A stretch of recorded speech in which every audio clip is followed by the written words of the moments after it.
Mañana finalmente viviremos el día más importante de todo el año, día en el cual la Reserva Federal de Estados Unidos finalmente bajará los tipos de interés, algo que el mercado lleva ya meses esperando. En este vídeo haré un análisis general de esta noticia de última hora, comentaré cómo puede reaccionar el mercado y explicaré por qué es tan importante. Bueno, como decía, mañana miércoles a las 8:00 p.m. UTC+2, eso ya para el uso horario de cada uno, vamos a conocer la decisión sobre tipos de interés en Estados Unidos. Conoceremos a las 8:00 el FOMC Statement, las proyecciones económicas, como digo, la decisión de tipos de interés. Actualmente tenemos una tasa de 5,25, 5,50. Se espera que se pase a 5, 5,25, según lo que pone aquí en Forex Factory. Ahora veremos. Y luego a las 8:30 tendremos la conferencia de Jerome Powell, donde pues hablará, le preguntarán, etcétera, etcétera. A ver, la realidad es que normalmente lo más importante es esto de aquí, la conferencia, y se puede intuir cosas en las proyecciones económicas y el FOMC Statement. Pero yo creo que el día de mañana, concretamente, esto de aquí también va a generar volatilidad. ¿Por qué va a generar volatilidad? Pues bueno, porque también se descuenta bastante fuertemente. Bueno, iremos tratando varios datos y métricas y también haremos, evidentemente, análisis técnico, pero se descuenta también que los tipos de interés en un 69% de probabilidades no se bajen solo 25 puntos básicos, sino que se bajen 50. Actualmente las probabilidades están así: 31% 5, 5,25, 69% 4,75, 5. Esto sería una bajada de 50 puntos básicos de tipos de interés según la página web FedWatch Tools, que es pues una de las páginas web más importantes en este sentido para hablar de elementos económicos y demás. Entonces, por eso comento que ya de entrada, en el primer dato va a ser importante y va a haber bastante volatilidad. Hablaremos de ello más adelante.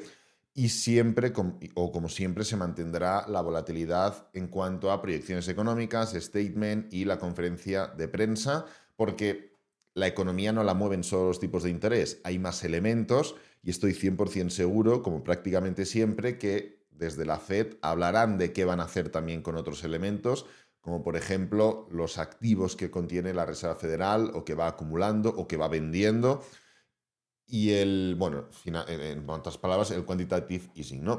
Entonces, dicho esto, es muy interesante este punto simplemente porque venimos de una situación bastante poco habitual, ya que si venimos en la parte de historical, aquí podremos ver un poco cómo se han ido relacionando las previsiones en cuanto a tipos de interés, y es que durante todo el año 2023 se estuvieron subiendo los tipos de interés con fuerza, no solo en Estados Unidos, sino también en prácticamente todo el mundo, ¿no? Subidas, subidas, subidas. Hay 8 subidas de tipos de interés o 8 decisiones de tipos de interés durante todo el año, en todos los países, en todos los bancos centrales. Esto significa que no es una al mes, sino que hay meses que evidentemente no hay decisiones, como por ejemplo el mes de agosto.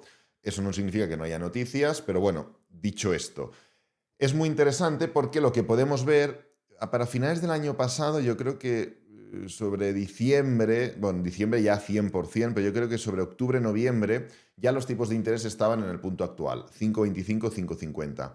Y es muy interesante ver cómo las líneas, todas estas líneas que veis, tienden a la baja. ¿Por qué ocurre esto? Ocurre porque los tipos de interés estaban situados en un punto y todas estas líneas aparecen de todas las distintas posibilidades que hay de que los tipos de interés tomaran una dirección o tomaran otra. Y como veis, pues parten desde una zona superior y van bajando, van bajando, van bajando, van bajando. ¿Por qué van bajando? Porque van desapareciendo ciertas líneas hasta el punto en el cual, por ejemplo, en la decisión que se tomó en diciembre del año 2023. Fijaros que en 2023, en diciembre, arriba a la derecha, a la izquierda, perdón, de esta tabla hay múltiples opciones. Incluso estaba la opción con 0,07% de probabilidades de que los tipos de interés bajaran a 350, 375, estando ya en la misma tasa actual de 5,25, 5,50. lo que más se marcaba en ese entonces era 4,25, 4,50, con lo cual era bajar 100 puntos básicos los tipos de interés. Pero fijaros como que en la medida en la que vamos avanzando, ya entramos en el año 2024, entramos en el año 2024 y lo que se esperaba en enero del 2024, en un 48%, es que los tipos de interés bajaran a 4, 4,25.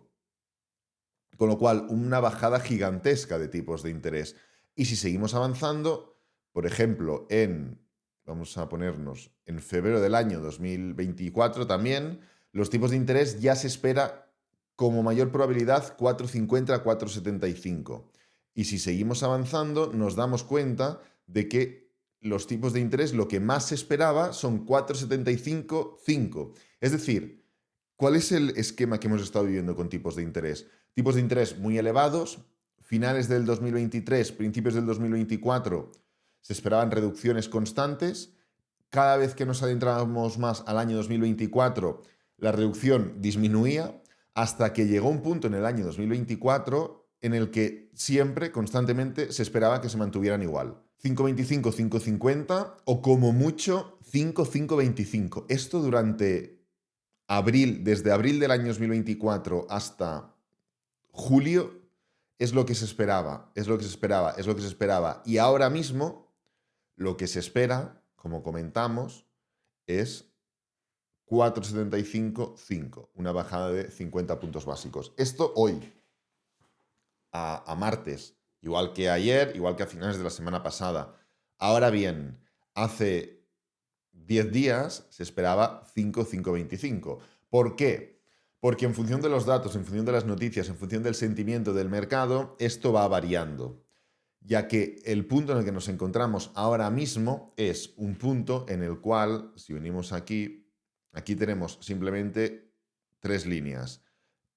El desempleo en Estados Unidos, las recesiones, la inflación y los tipos de interés. Pues el punto en el que nos encontramos ahora es un punto en el cual la inflación ha sido claramente reducida, incluso hasta el punto en el que se encuentra en 2,59. El objetivo de la Fed es 2% de inflación. Y los tipos de interés, y la tasa de desempleo está subiendo de forma exponencial, hasta el punto en el cual ahora mismo está en 4,2. Claro, si venimos aquí, podemos ver que cada vez que hemos visto, esto es simplemente la tasa de desempleo, cada vez que hemos visto que la tasa de desempleo subía, ¿qué teníamos? Franja de color vertical. Estos son recesiones. Desempleo sube, recesión, desempleo sube, recesión, desempleo sube, recesión, desempleo sube, recesión, desempleo sube, recesión. No hay una sola vez en la historia en la que el desempleo haya subido como está subiendo ahora y no haya habido una recesión. No hay ninguna vez en la historia.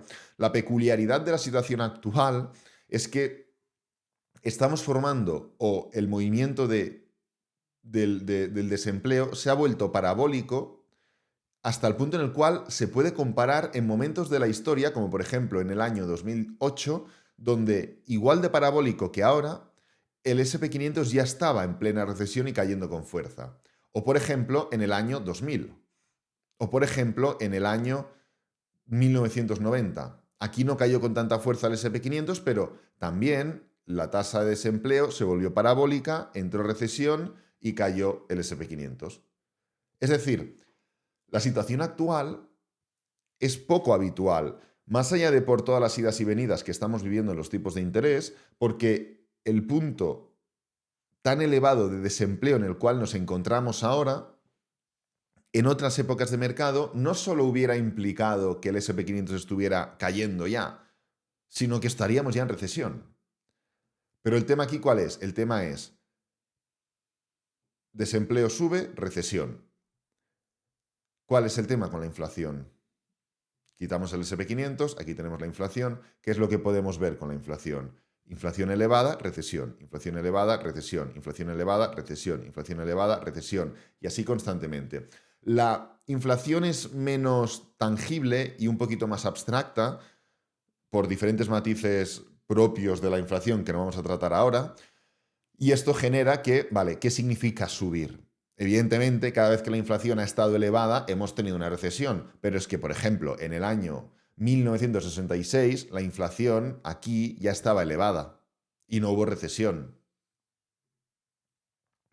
Hubo una caída del SP 500, efectivamente, pero no hubo una recesión. La recesión llegó cuando la inflación multiplicó por 2, pero aquí ya estaba extremadamente elevada. Por ejemplo, en el año 1987 la inflación ya estaba elevada y no hubo recesión. Hubo caída del SP 500, sí, pero la recesión llegó unos años más tarde. Lo mismo ha ocurrido en otras épocas de mercado, con lo cual, fijaros, ¿qué es lo que podemos ver? Podemos ver que muchas veces la inflación sube con fuerza, no hay recesión, hay caída del SP 500, como, adivina qué, en el año 2022, con la inflación en máximos desde el 1980, ya teníamos o ya estábamos cayendo con el SP 500. Aquí tenemos la caída del SP 500 con la inflación elevada. Pero lo que ocurre muchas veces es que la inflación está elevada, el SP 500 cae, no hay recesión y la recesión viene más tarde. ¿Por qué puede ocurrir esto? Pues puede ocurrir, entre otros muchos motivos, porque la recesión no viene debido a un pico inflacionario, sino que viene a las consecuencias que se derivan de ese pico inflacionario, que entre otras consecuencias puede ser una tasa de desempleo elevada. Y aquí es justamente donde unimos estos dos gráficos. Una recesión no tiene que venir simplemente porque el desempleo está elevado o porque la inflación está elevada. No tiene que venir por uno de estos dos motivos que son los que ahora mismo están preocupando más a la gente.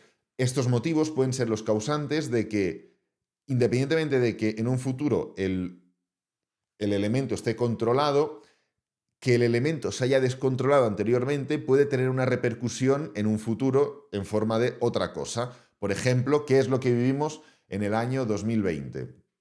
Bueno, vivimos una caída gigantesca, esto es el gráfico de Bitcoin, debido a lo que vivimos en el año 2020, creo que no hay que ser muy lumbreras para acordarse.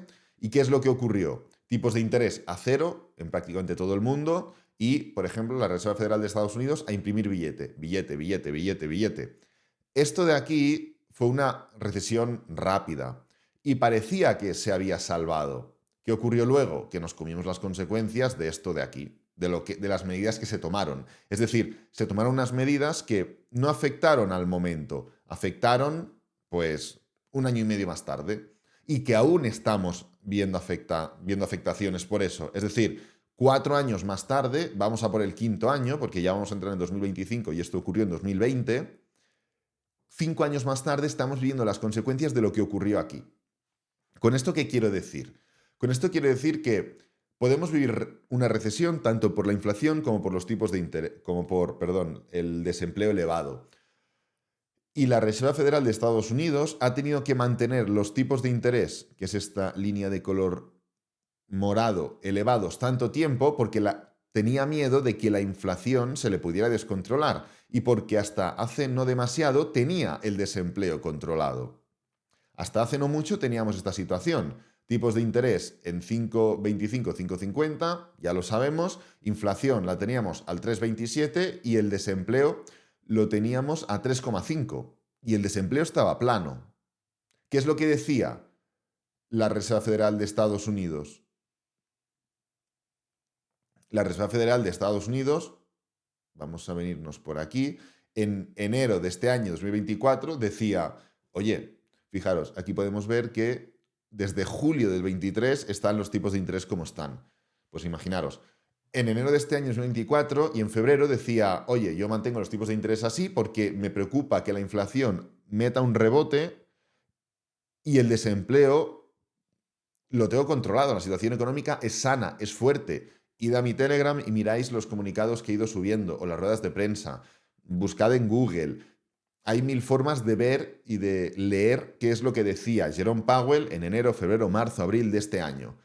¿Qué se ha dado cuenta? Se ha dado cuenta de que la inflación, debido a esto, entre otras cosas, a los tipos de interés, está más que controlada, al menos aparentemente, pero que se le está descontrolando el tema por otro lado. Algo que también puede causar una recesión.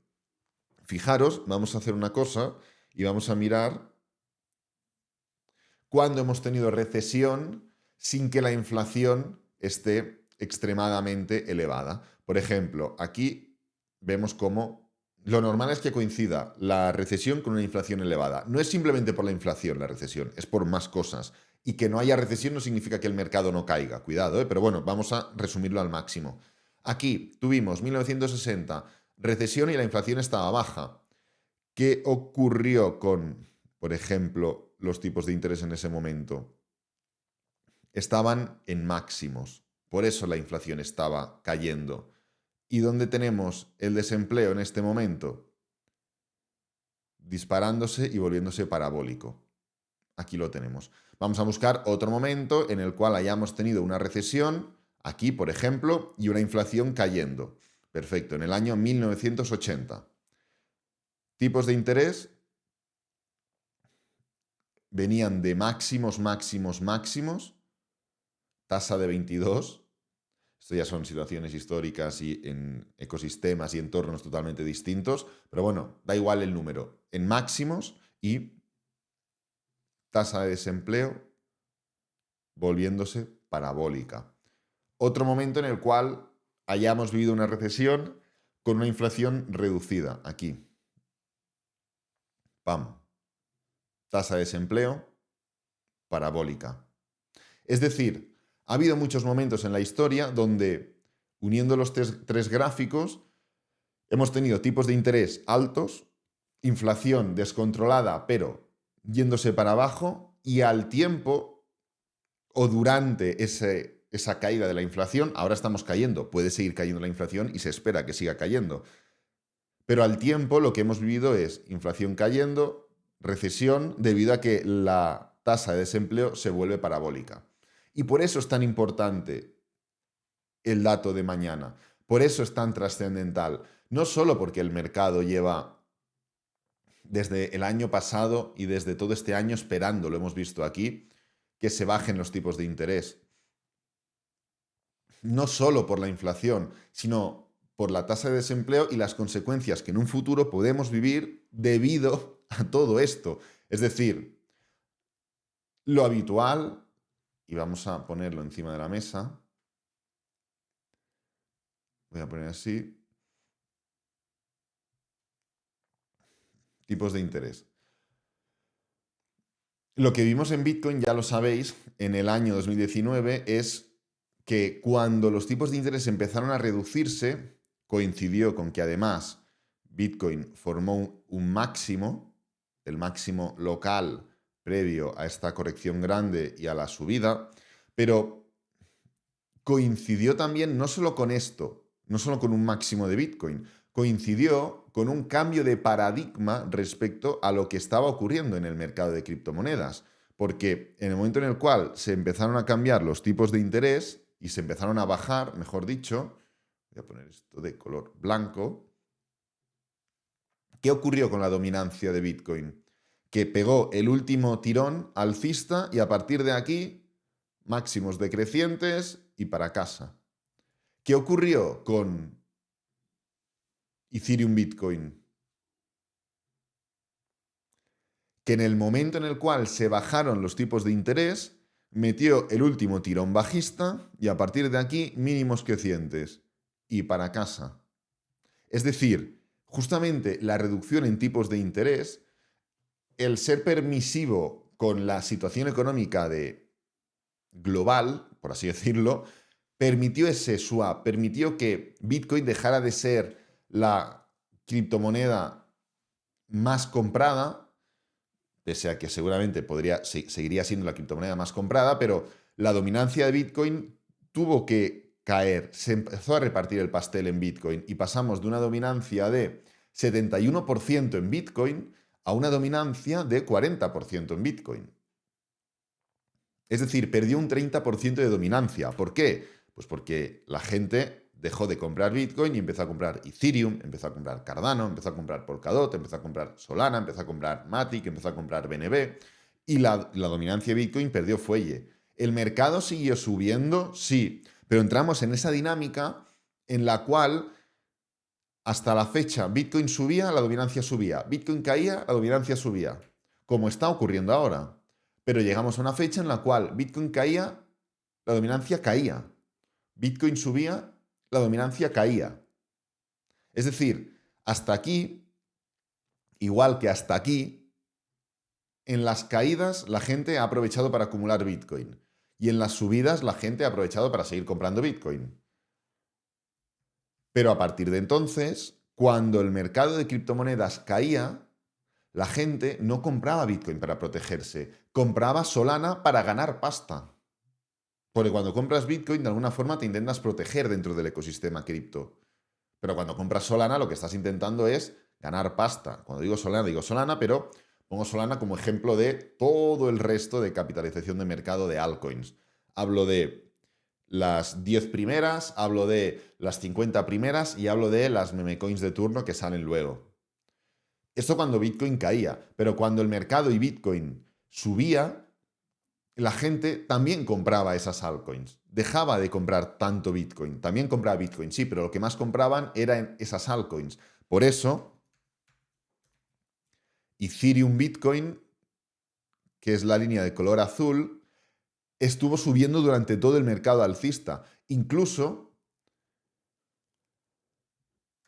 cuando Bitcoin ya había formado un doble techo y Bitcoin había caído desde los 70.000 hasta los 41.000, es decir, Bitcoin había caído un 40%, ¿qué estaba haciendo Bitcoin Ethereum? O sea, Ethereum Bitcoin. Subir con fuerza. Y hablando de Ethereum Bitcoin, y con esto ya terminamos, vamos a quitar esto, vamos a quitar la dominancia, vamos a poner, ¿dónde lo tengo? Ethereum Bitcoin. ¿Cuánto o cuántos meses llevamos hablando de esto? ¿Cuántos meses llevamos hablando del crash de Ethereum Bitcoin? ¿Cuántos meses llevamos hablando de Ethereum Bitcoin por debajo de 0,40? Este análisis de aquí igual lo tengo dibujado desde junio del año 2023. Esta estructura. Teniendo en cuenta los anteriores ciclos, teniendo en cuenta el análisis técnico del momento, teniendo en cuenta el contexto del mercado cripto y teniendo en cuenta el contexto económico. ¿Qué influyó en el suelo de Ethereum Bitcoin? ¿Cuándo llegamos al suelo? Llegamos al suelo desde el momento en el cual rompe los mínimos anteriores en el año 2016, tardamos 9 semanas en llegar al suelo. Desde que se rompieron en 2019, tardamos 7 semanas en llegar al suelo. Desde que se han roto este año, llevamos 8 semanas. Es decir, estamos ya en esa zona, en ese área donde Ethereum Bitcoin finalmente puede llegar al suelo. Y que Ethereum Bitcoin llegue al suelo significa ese cambio real de contexto dentro del mercado de las criptomonedas. Pero es que no solo fueron los tipos de interés, ya que en todos y cada uno de los momentos el precio ha llegado al suelo unas semanas después de la bajada de tipos de interés, sino que también, si ponemos los activos totales de la Reserva Federal de Estados Unidos, fijaros que en el momento en el cual la Reserva Federal de Estados Unidos dijo basta, ¡pam! Y empezó a incrementar esos activos totales, ¿qué hizo Ethereum Bitcoin? ¡Pam! Giro. ¿Podemos estar llegando a ese momento en el cual los activos totales están o van a empezar a levantarse? No lo sé. Sí que estamos viendo un pequeño repunte, pero lo hemos vivido 20 veces ya las últimas semanas y hemos seguido cayendo. Lo que está claro es que la política monetaria está a punto de cambiar. No solo se van a reducir los tipos de interés, también cambiará la política monetaria y esto, evidentemente, tendrá una afectación directa en todos los activos, porque los activos totales de la Fed, forman parte de la economía, evidentemente. Con lo cual tienen afectación directa en el comportamiento de los activos. Los más arriesgados y los menos arriesgados. Los más seguros y los menos seguros. Los que tienen más historia y los que tienen menos. Así que Hoy, no mañana, vamos a tener que estar muy pendientes de cuáles son los datos que da Jerome Powell en referencia a esto también, porque esto también afectará directamente a todos los activos que vamos analizando, que vamos comprando y que queremos comprar, y tendremos que tomar cartas en el asunto. Así que nada, voy a dejar este vídeo por aquí, espero que te haya gustado, que te haya servido, que es lo importante. Si es así, dale me gusta, suscríbete, compártelo con amigos, con la familia y nos vemos en el próximo vídeo. Adiós.